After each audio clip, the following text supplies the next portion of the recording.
जय श्री राधे, जय जय श्री राधे,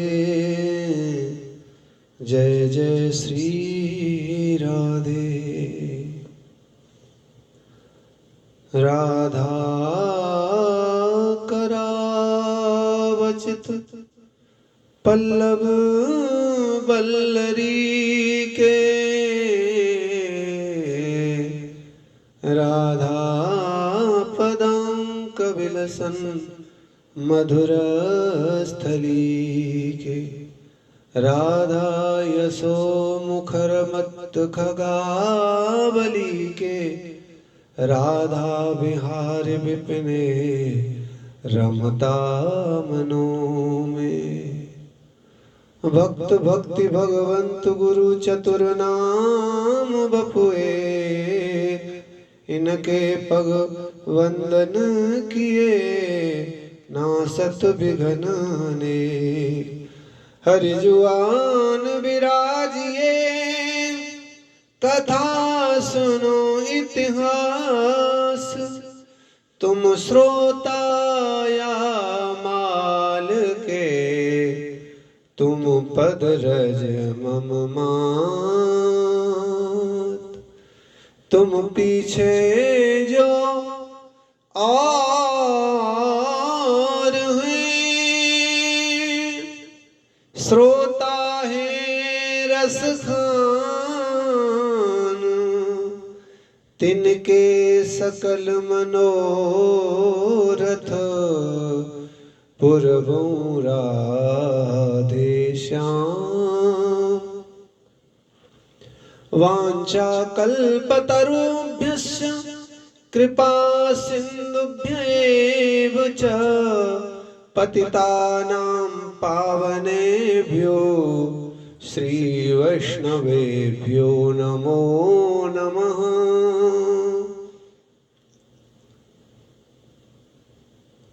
वृंदावन रस कुंज की केल करत नित लाल, यह बानिक मोरे मन बसे, नित सदा विहारी लाल।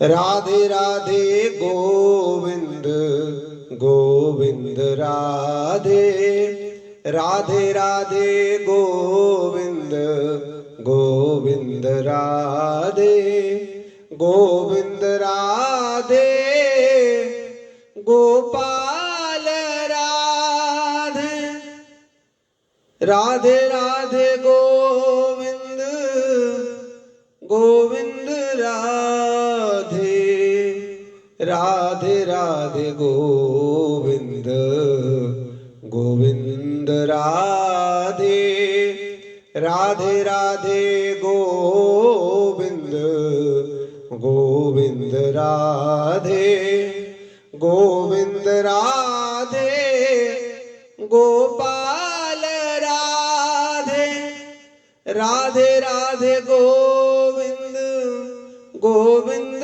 राधे, राधे राधे गोविंद गोविंद राधे, राधे राधे गोविंद गोविंद राधे।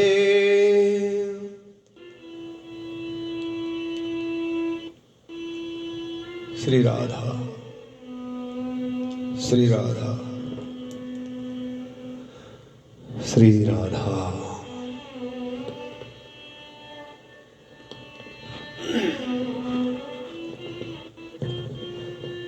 पूज्य सद्गुरुदेव भगवान की महती करुणा कृपा से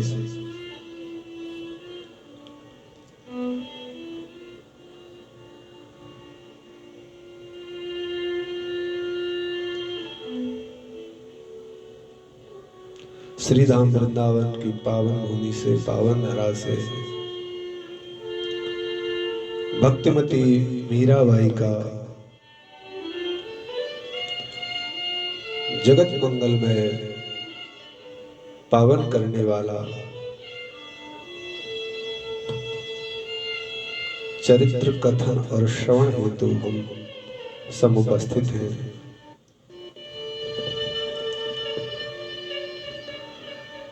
आज मीराबाई जी की कथा का 12वां दिन है। पूर्व में आपने सुना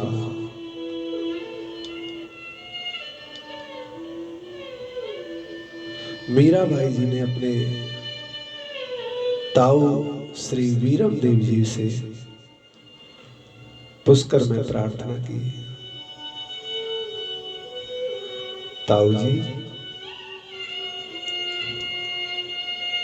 अब मैं आपसे यहाँ विदा लेती हूँ, कहाँ जाओगी पुत्री? ताऊ जी अब मैं वृंदावन जाऊंगी। क्या कहती हो? ये तो बहुत कठिन काल है, कैसे रहोगी, कैसे निर्वाह होगा?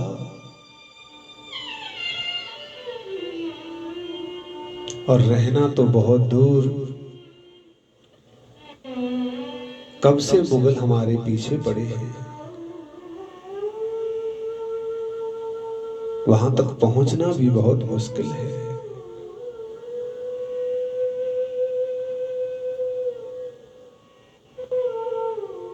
तब मीराबाई जी कहती हैं, ताऊ जी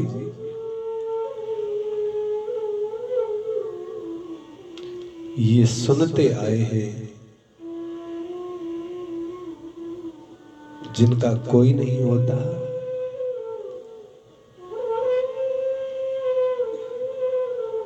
उनके कृष्ण होते हैं, जिनका कोई नहीं होता उनके ठाकुर होते हैं। भागवत जी में एक बड़ा सुंदर प्रसंग है।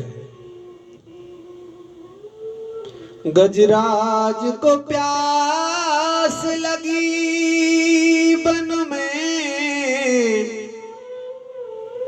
तब पीवन नीर सरोवर धायो।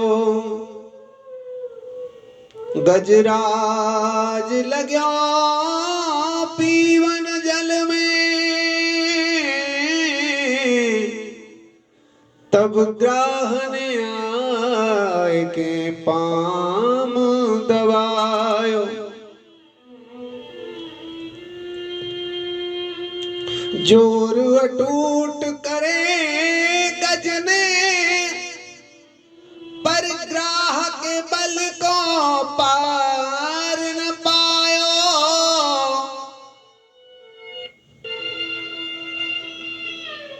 जब डूबत सूंड रही जो भर, हरि नाम रट्यो हरि आन बचायो। लगभग वैष्णव जगत में इस कथा को तो सभी जानते होंगे।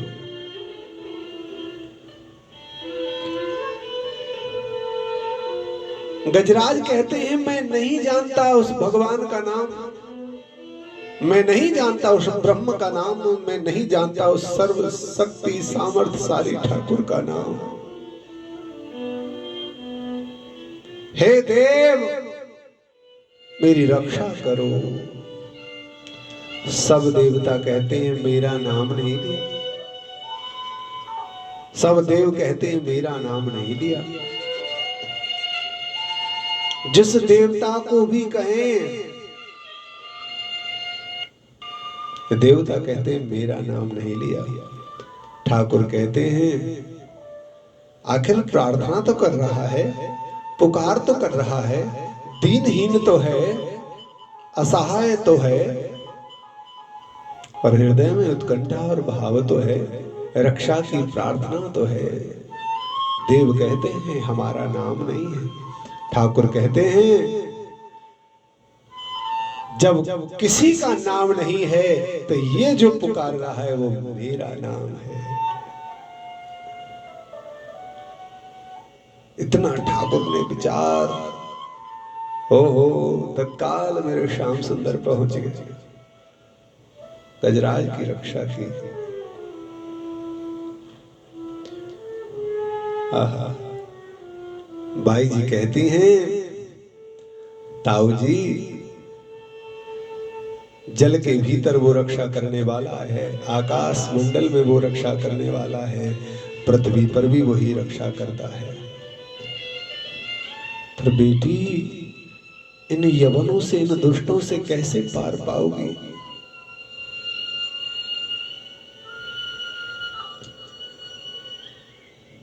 तो बहुत सुंदर भाव एक रखा। वो जगत के नाथ हैं, उनको सब पता है। अपने अपने घरन की सबका को पीर, सबका को पीर, और उन्हें पीर सब घरन की।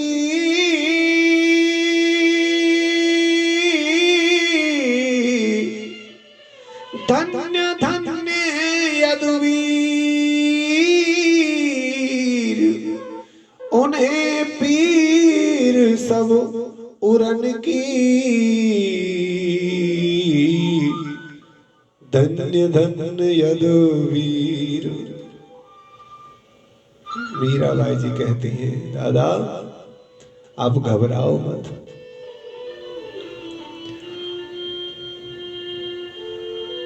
कि हरि जगन्नाथ का दास।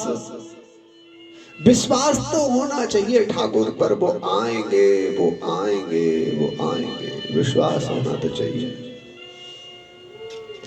हरि जगन्नाथ का दास, जगत में हार नहीं सकता।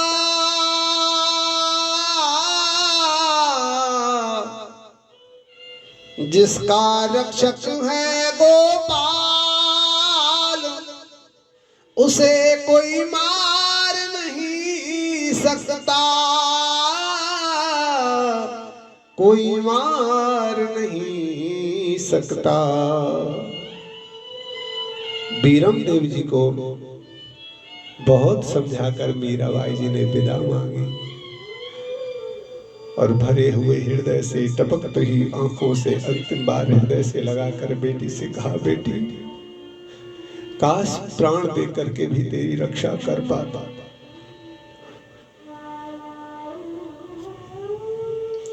पुत्रों को अपने कुल का चिराग कहा गया है, लेकिन हमारे वंश में तो भक्ति का चिराग तुम हो, और आज उस चिराग को दूर कर रहा हूं। हृदय जानता है स्थिति को अपने पल्लू से, ओहो क्या कहिए, अपने पल्लू से मीराबाई ने अपने ताऊ जी के नेत्रों के आंसू पोंछे। जैसे बाप के हृदय से बेटी लिपट करके फूट फूट कर रोती है, ऐसे ही आज उल्टा हो रहा है। बीरम देव अपनी पुत्री मीरा से लिपट कर ऐसे फूट फूट कर रोते जैसे बच्चा मां के कंठ से निकल के रोता है। ताऊ जी आपको मुझ पर भरोसा नहीं, पुत्री भरोसा है। मेरे गिरधर पर विश्वास नहीं, पुत्री भरोसा है। तो फिर आप साहस करके मुझे विदा कीजिए ना। हाँ ठीक है, ठीक है, मैं तुमको जाने की आज्ञा देता हूं। कुछ सैनिकों से कहा जहां तक जा सकते हो बाई जी को सुरक्षित लेकर के जाओ। मीराबाई जी ने कहा नहीं, अब नहीं, अब सौंप दिया इस जीवन का सब भार हरि के हाथों में, अब सौंप दिया सब जीवन का, ये भार हरि के हाथों में, सब भार उन्हीं के हाथों में। नहीं ताऊ जी, अब कोई साथ न भेजो, अब तो बस गिरधर साथ में है। और मीरा जी ने गिरधर साथ में लिया, चारों दासियों को साथ में लिया और चल पड़ी अपने गिरधर गोपाल के साथ में।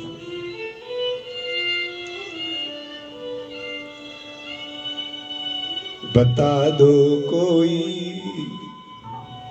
वृंदावन की राह। मीरा भाई का प्रेम उत्कट है, उत्कृष्ट है, सर्वश्रेष्ठ है, क्या कहें।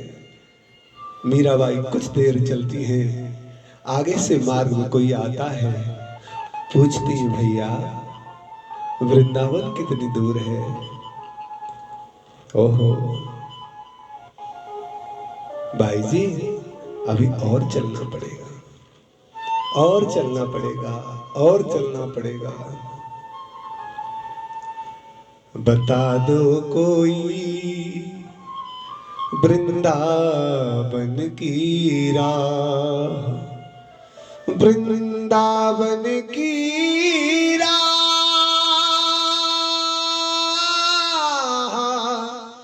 प्रेम नगर की राह, वृंदावन की राह,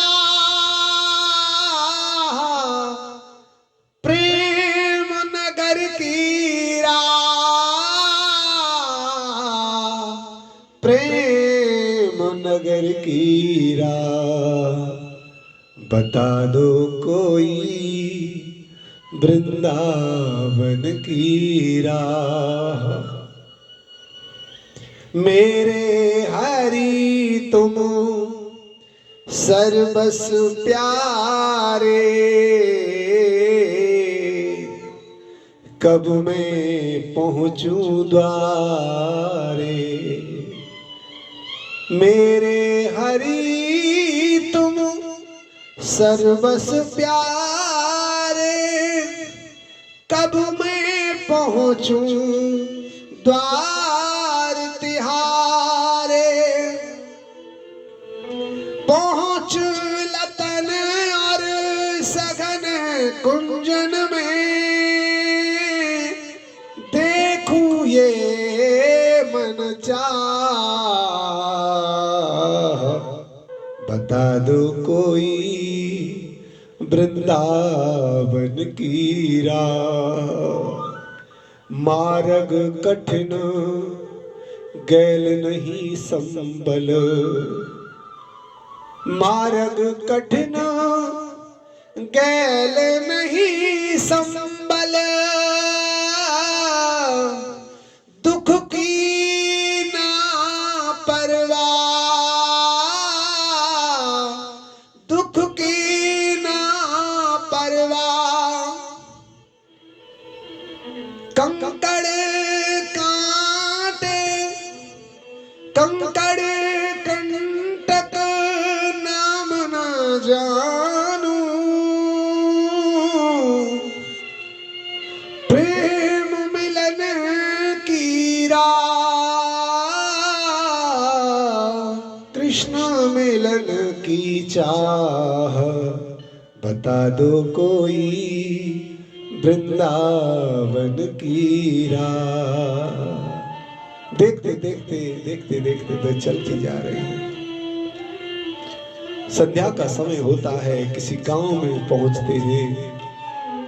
कोई गांव के बगल में कोई बाग बगीचा रहता है, वहां पर गिरधर के लिए चौकी लगाकर वही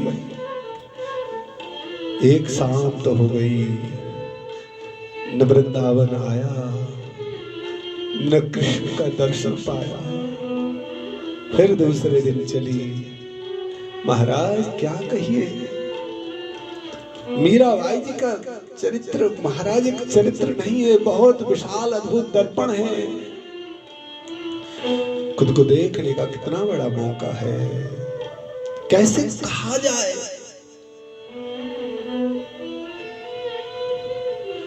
जिन गलियों से मीराबाई निकलती है बंधुओं,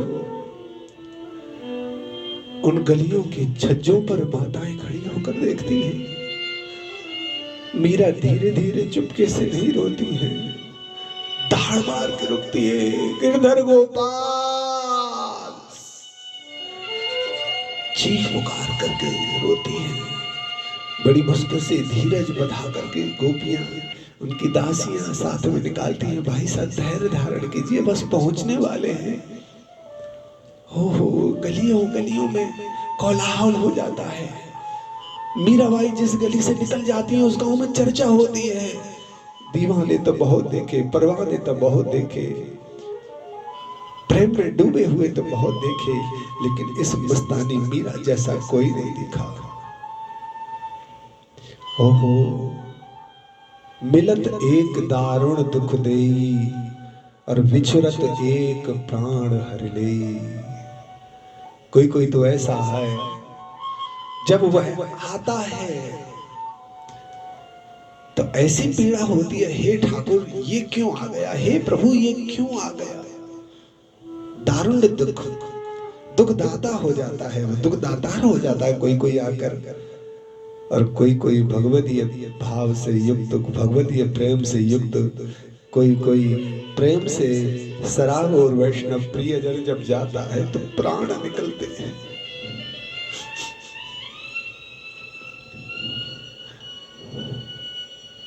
बंधुओ जाना शब्द ही बहुत खतरनाक है, बहुत खतरनाक है।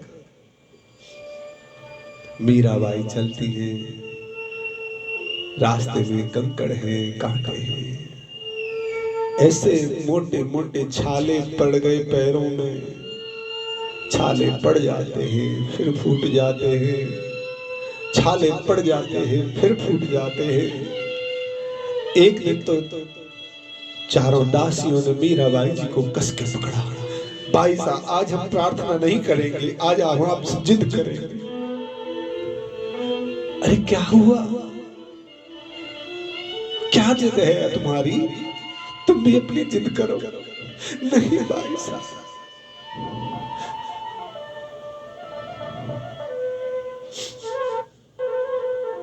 चारों दासियों ने अपने नाक कांटे उतारे, कानों में जो कुंडल लगे थे सोने के वो उतारे, एक एक गले में माला सोने की वह उतारी, अपनी चूड़ियां उतारी, चांदी की पायजेबें उतारी और सब कुछ एक पोटली में बांध लिया।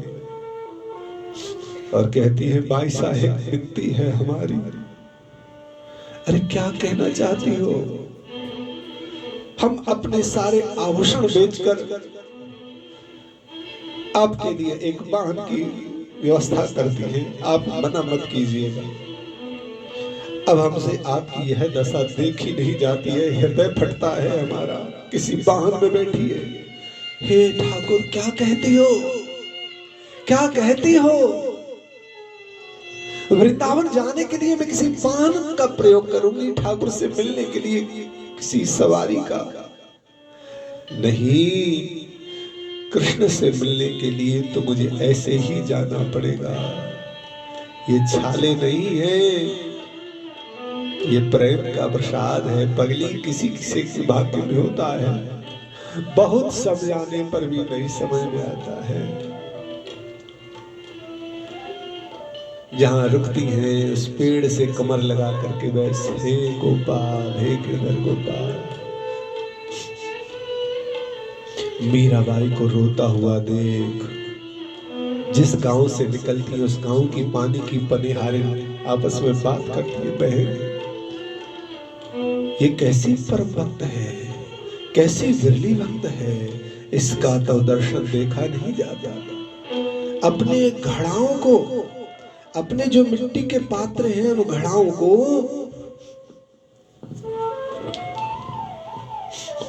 कुआं पर ही छोड़ देती हैं।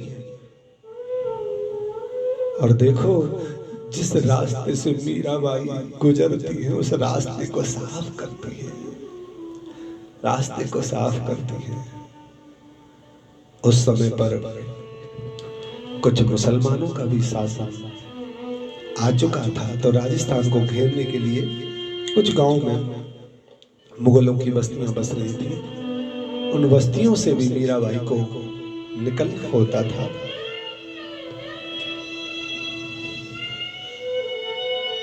तो देखो सज्जन पहले भी थे और दुर्जन पहले भी रहे हैं। सज्जन तो रास्ते को साफ करते हैं और दुर्जन उस रास्ते पर और कंकड़ और कांटे बिछाते हैं। ऐसा नहीं है, जिन्होंने कृष्ण को पाया है उन्होंने साधारण स्वरूप से नहीं पाया। यूं ही नहीं मिलते नंदलाला, यूं ही नहीं मिलते नंदलाला, बड़े कष्ट उठाने पड़ते हैं, बड़े कष्ट उठाने पड़ते हैं।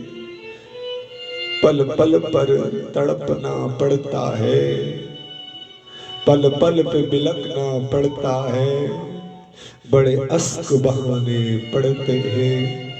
यूं ही नहीं मिलते नंदलाला, बड़े कष्ट उठाने पड़ते हैं। जब भरत जी चित्रकूट अपने प्राणाधार भगवान श्री राम से मिलने के लिए चले, तो चित्रकूट का मार्ग वनवासियों ने बताया, भगवान यहीं पर मेरे भगवान चित्रकूट में विराजमान है। अच्छा, बहुत सुंदर, बहुत सुंदर। भरत को संतोष आया, मेरे प्रभु बहुत निकट है।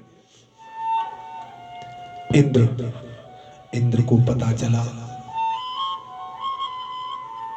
कि भगवान राम तो भरत की हर बात मानते हैं, और यदि भरत जी ने कहा भैया अयोध्या वापस लौट कर चलो, नहीं तो भरत जीवित नहीं रहे,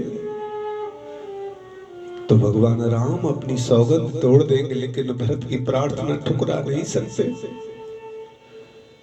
तो इंद्र ने जानते हैं क्या अपराध किया। जो मार्ग भरत का सीधा सीधा चल करके चित्रकूट भगवान राम जी की कुटिया की तरफ जा रहा था, उस पर ऐसे विशाल विशाल कांटों भरे वृक्ष खड़े कर दिए, बड़े बड़े झाड़ डाल दिए, बहुत कटलीला पथरीला बहुत दुर्गम मार्ग बना दिया। और उसी मार्ग से एक सीधा मार्ग, बड़ा सुंदर सुशील साफ सुथरा एक मार्ग भ्रमित करने के उद्देश्य से उसी से जोड़ दिया। और वह मार्ग जो चित्रकूट राम जी के पास जा रहा था, उस रास्ते को तो अवरुद्ध कर दिया, रोक दिया बिल्कुल, और दूसरा मार्ग सुलभ कर दिया, सुंदर बना दिया, जो कि लौट करके फिर पुनः अयोध्या की तरफ जा रहा है। ओहो, तब वहां पर ब्रह्मा जी प्रकट हुए और इंद्र से कहा, रे पगले, तू सोचता है कि भरत का रास्ता रोक करके भगवान तुझ पर प्रसन्न हो जाएंगे, रावण को मारकर तेरी रक्षा सुरक्षा हो पाएगी? अरे पागल, जिस इंद्रासन पर तू रह रहा है उस इंद्रासन से भी हाथ धो बैठेगा और वो सजा मिलेगी, उस नरक में जाएगा कि तेरा प्रायश्चित भी प्रायश्चित नहीं कर पाएगा।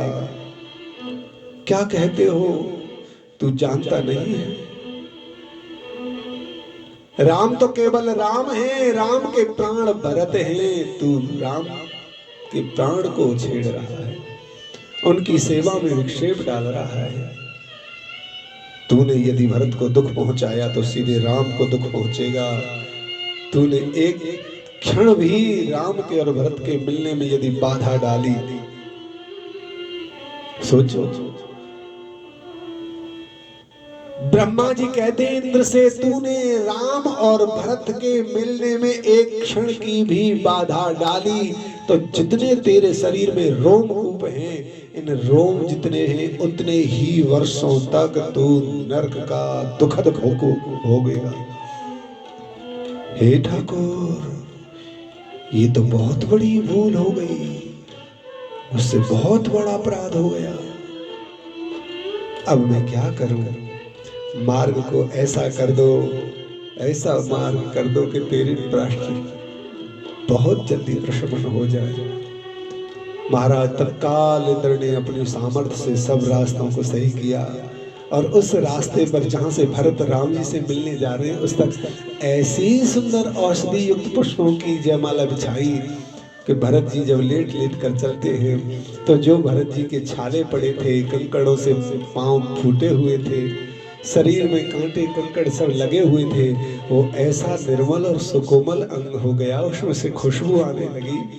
भरत त्राहि हे राम हे राम हे राम करते करते राम जी से मिले। मार्ग में दोनों प्रकार के होते हैं, कुछ विघ्न पहुंचाने वाले भी, कुछ विघ्न देने वाले भी, पर प्रेमी जन परवाह कब करते हैं? प्रेमी जन परवाह नहीं करते। ओहो, क्यों? कि ये जो एक बार लग जाती है, इसे कहते हैं प्रेमासक्ति। प्रेमासक्ति का मतलब होता है जो आ तो सकती है लेकिन जा नहीं सकती। और मीराबाई ने तभी एक बहुत सुंदर सा पद गाया, आपने भी सुना होगा, गाइए और गुनगुनाइए, और ये तो गाते रहना चाहिए। मीराबाई के पद भागवत के श्लोक हैं, गीता के श्लोक हैं, वेदों के मंत्र हैं, ठाकुर की वाणी है। भगवान शायद अपने द्वारा गाई हुई गीता के पठन पाठन और श्रवण से इतने प्रसन्न नहीं होते, उससे ज्यादा भगवान अपने रसिक प्रेमी भक्तों की वाणियों को सुन करके प्रसन्न होते हैं। ठाकुर को सुनाया करें। मीराबाई ने चलते चलते मार्ग में यह पद गाया, ऐसी लागी लगन मीरा हो गई मगन, वो तो गली गली हरि गुण गाने लगी, वो तो गली गली हरि गुण गाने लगी, ऐसी लागी लगन मीरा हो गई मगन, ऐसी लागी लगन मीरा हो के मगन, वो तो गली गली हरि गुण गाने लगी, ऐसी लागी लगन कोई रोको नहीं, कोई टोके नहीं। आहा, मीराबाई चली जाती है, महलों में पली बन के जोगन चली, आ आ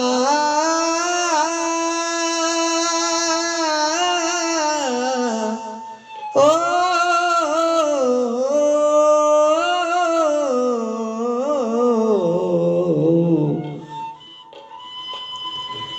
मीराबाई,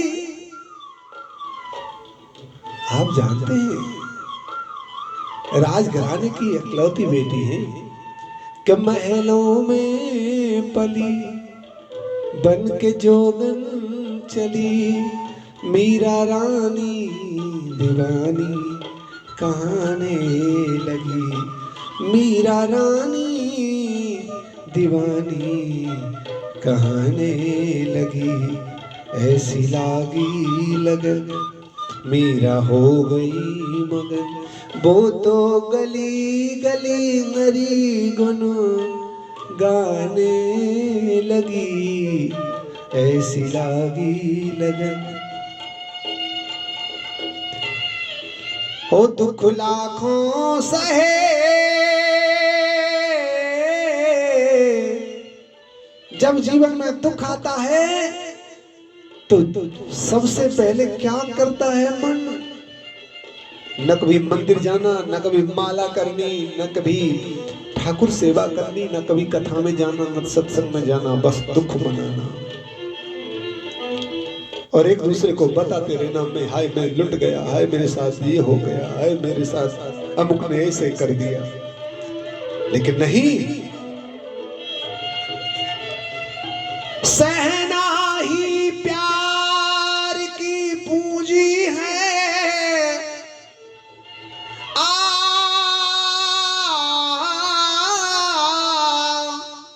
सहना ही प्यार की पूंजी है, जो जितनी जमा कर लेता है, जो जितनी जमा कर लेता है, अंतिम पल तक ये संग रहे,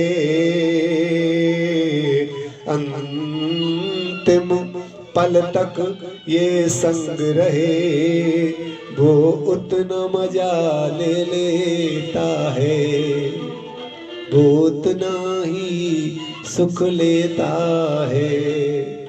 सहना ही तो है। याद रखो कि सुख दुख सहना कुछ नहीं कहना, ये दीवानों की मस्ती। सुख दुख को तो सहते ही रहना है, लेकिन किसी से कुछ नहीं कहना है। ना ना ना ना, कभी कुछ नहीं कहना, कभी कुछ नहीं कहना। दुख लाखों सहे, मुख से गोविंद कहे, मीरा प्रेमी प्रीतम को मनाने लगी, मीरा प्रेमी प्रियतम को मनाने लगी। ऐसे वैसे दुख नहीं, राणा ने विष दिया, राणा ने विष दिया, मानो अमृत पिया, और मीरा पी कर के गोविंद गाने लगी, नाच कर प्राण धन को रिझाने लगी। वो तो गली गली हरि गुणों गाने लगी, मीरा हो गई मगन ऐसी लागी लगन, मीरा हो के मगन, वो तो गली गली हरि गुण गाने लगी, वो तो गली गली हरि गुण गाने लगी, ऐसी लागी लगन, मीरा हो गई मगन। वो तो गली गली हरि गुण गाने लगी, मीरा रानी दीवानी कहाने लगी।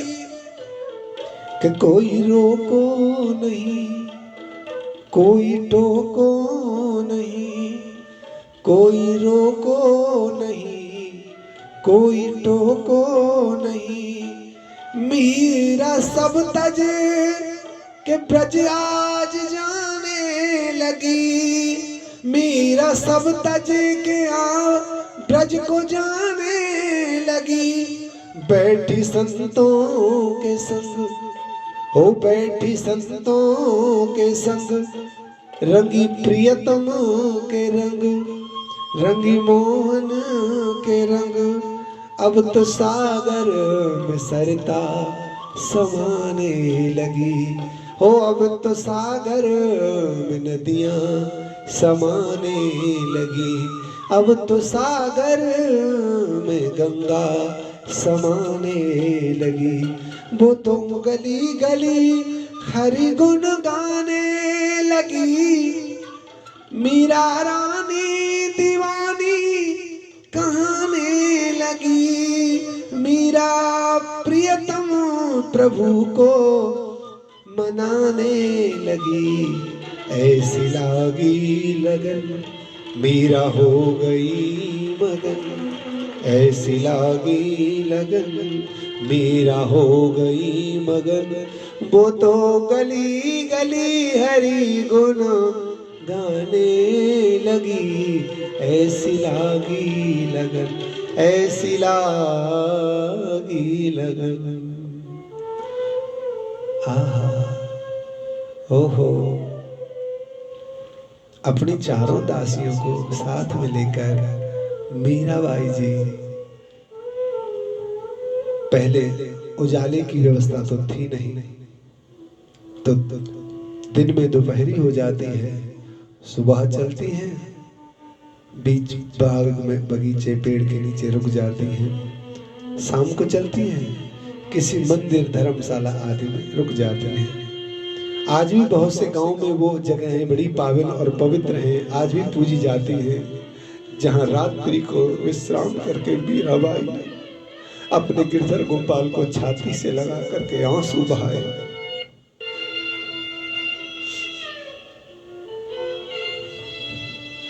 भाई, विश्वास करना बहुत कठिन है, विश्वास करना बहुत कठिन है।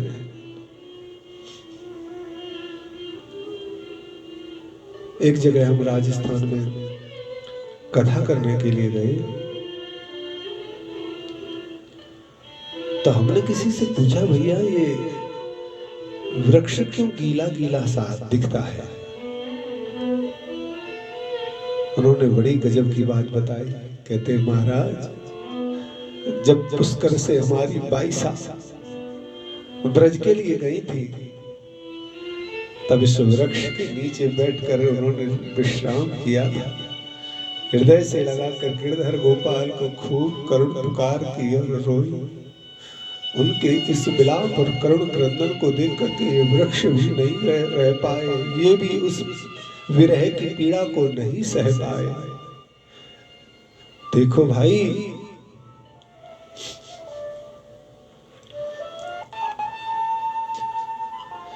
जगत के लिए रोना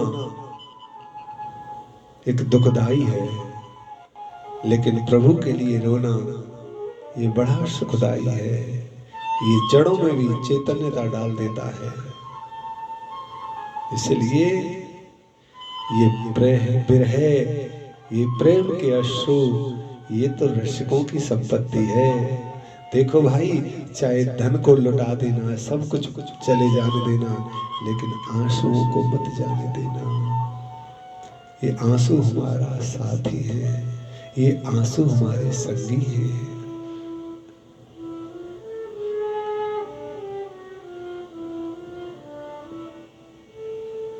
कबीरदास जी कहते हैं, कबीरा हंसना छोड़ दे, कबीरा हंसना छोड़ दे, तो क्या करें हंसे नहीं तो, रोने से कर प्रीत,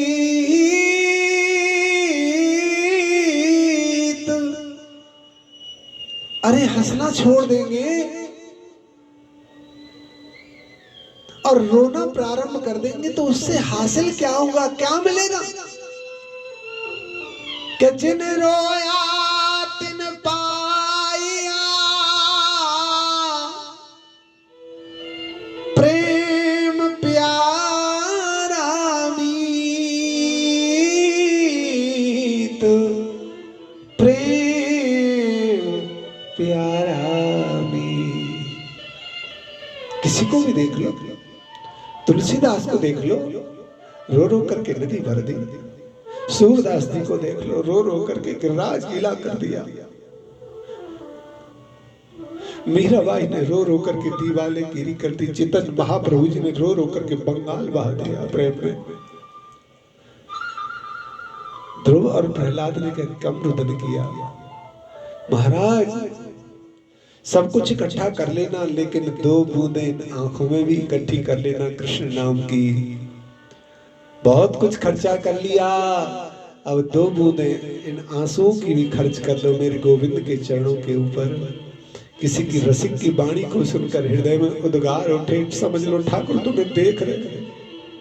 किसी प्रेमी की, किसी संत की, किसी साधक, किसी रसिक की वाणी को सुनकर इन आंखों से एक आंसू भी अगर आहूत हो जाए कृष्ण के चरणों में, तो ये समझ लेना कृष्ण अब तुम्हें देख रहे हैं। ठाकुर की तुम पर नजर है, और जब कृष्ण की नजर है, वो तुम्हें देख रहे हैं, तो फिर तुम्हारा कर्तव्य है, तुम्हें ठाकुर को देना चाहिए। लो मेरे ठाकुर, अब हृदय फाड़ कर रख दो। हे ठाकुर, अब जो कुछ है सब आप लीजिए, दीजिए, ठाकुर को दीजिए। और मीरा गिरधर गोपाल, गिरधर गोपाल, गिरधर गोपाल कहते कहते तो महाराज पहले वृंदावन में पूरा वृंदावन था। कल वृंदावन की रचना और संरचना, क्योंकि मीराबाई वृंदावन तो कल पहुंचेंगी, आज नहीं पहुंचेंगी। आज तो मीराबाई चलते चलते चलते चलते, आपको बताएं, हमारा समस्त ब्रज 84 कोस, हमारा ब्रज प्रांत, हमारी ब्रज भूमि 3 प्रांतों में बटी है, उत्तर प्रदेश, राजस्थान और हरियाणा। तो राजस्थान की है मीराबाई, तो मीराबाई राजस्थान की है। तो चलते चलते चलते पहले सबसे पहुंची है काम्य वन। वृंदावन के 12 वन हैं, 12 उपवन हैं, 12 कुंज हैं, 12 निकुंज हैं, 12 सघन हैं, 4 देव हैं, 4 देवी हैं, 4 महादेव हैं, 4 खर हैं, 4 पोखर हैं, 4 सरोवर हैं, 4 वन हैं, 4 पर्वत हैं, 4 देवालय हैं, 4 देव हैं, 4 महादेव हैं। ये वज्रनाभ जी के द्वारा स्थापित हैं। तो वृंदावन की खोज श्री चैतन्य महाप्रभु जी के शिष्यों ने की है, और जिसमें सड़गवा गोस्वामी, रूप सनातन आदि जो गोस्वामी हैं, इनकी चर्चा हम कल करेंगे वृंदावन की स्थापना की। लेकिन आज मीराबाई चलते चलते चलते काम्य वन में पहुंची है। काम्य वन कौन सा है? जब भगवान श्री श्याम सुंदर हजारों लाखों गोपियों के साथ में महाराज कर रहे थे, तो कामदेव ने कहा, हे प्रभु, हर बार जब भी अवतार लेते हैं तब मैं आपकी सेवा में उपस्थित होता हूँ। हे नाथ, मुझे भी आश्रय दीजिए। ठाकुर ने कहा, तो क्या चाहते हो? हे मेरे प्रभु, इस सृष्टि में आपने सबको आश्रय दिया है, ये काम भी आश्रय चाहता है। देखो भाई, काम की लीला को कोई किसी भी तरह से कहे, लेकिन नहीं, वृंदावन में तो प्रेम है। काम ने भी प्रेम मांगा है, ठाकुर मुझे भी दे दीजिए, मैं भी आपके प्रेम का दर्शन कर पाऊं। ठाकुर ने कहा, तो भाई तुमने प्रेम मांगा है, ऊपर से तुम्हारा नाम काम है, तो नाम के हिसाब से काम मिलना चाहिए, और काम के हिसाब से ही जीव का नाम होता है। तो ऐसे तुमको मेरी कृपा प्राप्त होगी, ऐसे तुमको मेरा आशीर्वाद मिलेगा कि तुम्हारा नाम भी रह जाए और काम भी हो जाए। ठीक है प्रभु, जैसी आपकी आज्ञा। तो भगवान कहते हैं, यहाँ पर तो केवल तुम मेरी लीलाओं में सहायता करो, मैं तुम्हें अपने पुत्र रूप में स्वीकार करूंगा।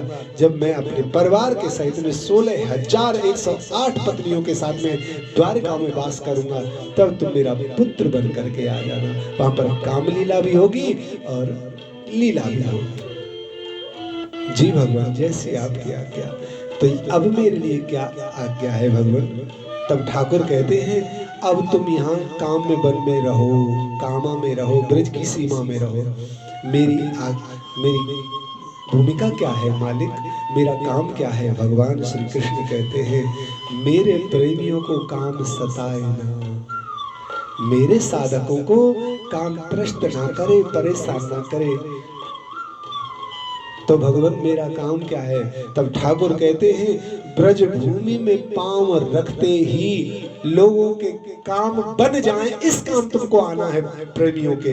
तब ब्रजवासियों के लिए हाथ उठा करके कहते हैं कामदेव, भगवान मैं आज से संकल्प लेता हूं, जिसने ब्रज भूमि में सोते जगते, होश से बेहोश से, पाप से पुण्य से, कर्म से सत्कर्म से, धर्म से अधर्म से कैसे भी इस ब्रज भूमि का आश्रय ले लिया है, मैं महादेव को साक्षी करके कहता हूं, उसके जन्मों जन्मों के काम बन जाएंगे। ये कामदेव की तपस्या का फल है और आपके आशीर्वाद की कृपा दृष्टि का ये प्रताप और प्रसाद है। कामदेव ने भगवान से वरदान मांगा है, ब्रज में आने वालों को काम सताता नहीं है, दिखता है, वो हमारे चश्मे का अंतर है। काम दिखा, ये हमारे चश्मे का अंतर है। काम युक्त सृष्टि दिखी, वो हमारी दृष्टि का प्रभेद है। यहां तो आने के बाद समस्त कामनाएं चूर चूर हो जाती हैं, कामनाएं चकनाचूर हो जाती हैं। वह जीव ठाकुर की प्राप्ति के लिए मजबूर हो जाता है, चाह करके भी नहीं जा सकता। एक उदाहरण देंगे, बहुत सुंदर सा समझ में आ जाएगा। घर की माताएं इस बात को भली भांति जानती हैं। हमारे पास कुकर होता है, कुकर में आप भोजन बनाओ, चाहे आप आलू रख दो, चाहे टमाटर रख दो, चाहे कोई दाल रख दो, चाहे राजमा रख दो। अच्छा देखो, आलू उबालोगे तो 1-2 सीटी में हो जाएगा पूरा। कोई दूसरी दाल रखोगे तो हो सकता है 3 सीटी में, कोई चने आदि रखे तो हो सकता है 4-5 सीटी में। और वहीं बिना गलाए हुए और यदि राजमा रख दिए जाएं तो वो तो 1 घंटे लेते हैं, 1 घंटे लेते हैं, ठीक है। लेकिन क्या अनुपात में पानी और राजमा सब कुछ डालने के बाद कुकर को चढ़ा दिया जाए गैस पर, तो क्या कुकर उनमें से किसी राजमा को बिना उबले छोड़ सकता है, बाहर निकाल सकता है? नहीं निकालेगा। हाँ, इतना हो सकता है, 1 की जगह पर 2 सीटी, 2 की जगह पर 10 सीटी, 10 की जगह पर 20 सीटी, 20 की जगह पर 30 सीटी, कितनी भी बार सीटी बन जाए, लेकिन जब तक राजमा पूरी तरह से उबल नहीं जाएगी, सब्जी पूरी तरह से उबल नहीं जाएगी, कुकर उनको ढीला छोड़ने वाला नहीं है। ऐसे ही हमारी ब्रज भूमि है, जो साधक है उन पर तो कृपा होती है, जैसे आलू सहज में उबल जाता है, वो तो साधक की कैटेगरी में है। लेकिन जो बाधक हैं, जो कठिनाइयों का सामना करके, जो अपने किए कृत्यों के करने के बाद भी ब्रज पा गए हैं, जिन्होंने ब्रज में आकर के भी नहीं छोड़ा है, उनको भी यह ब्रज भूमि छोड़ती नहीं है। उनका भी कल्याण वैसे करती है, चाहे सीटी लग करके ज्यादा हो जाए, लेकिन राजमा को बाहर नहीं जाने दिया जाएगा बिना उबले। ऐसे ही ठाकुर इस ब्रज भूमि में जब कोई आ जाता है, तो फिर मेरे श्याम सुंदर और समस्त ये ब्रज भूमि उसके कर्म और कर्मों के परिणाम को नहीं गिनती है। ये ब्रज भूमि की महिमा है। मीराबाई ने कामदेव के इस काम क्षेत्र कामा में प्रवेश किया है। इसे काम्य वन कहते हैं। काम्य वन में श्री कामेश्वर महादेव है, मथुरा में श्री भूतेश्वर महादेव, वृंदावन में गोपेश्वर महादेव, गोवर्धन में श्री चकलेश्वर महादेव और कामा में कामेश्वर महादेव। भगवान श्री कृष्ण के पड़पोते बजनाभ जी के द्वारा ये 4 महादेवों की भी स्थापना हुई है। कामेश्वर महादेव के दर्शन किए और वहीं पर श्री मीराबाई जी ने अद्भुत अद्भुत लीला स्थली ठाकुर की वहां पर चरण शिला के दर्शन किए, चरण पहाड़ी के दर्शन किए, भोजन शिला के दर्शन किए हैं। वहां पर गोविंद देव, मदन मोहन, राधा वल्लभ सब। कामा महाराज कोई साधारण नहीं, इसे प्राचीन वृंदावन कहा गया है। प्राचीन वृंदावन है कामा। जब मुगलों ने आक्रमण किया तब श्री राधा वल्लभ 100 साल तक कामा वन में रहे। यही श्री राधा वल्लभ पूज्यपाद श्री प्रेमानंद जी महाराज, श्री हित अम्बरीश जी महाराज, जिनका गुणगान और बखान करते हैं। ये श्री वृंदावन की जो परम निधि है श्री राधा वल्लभ, परम लाडले ठाकुर श्री राधा वल्लभ, यही 100 साल, 125 साल 125 साल तक कामा में रहकर आए। श्री बांके बिहारी जी भरतपुर में रहे हैं 100 साल। श्री गोविंद देव जी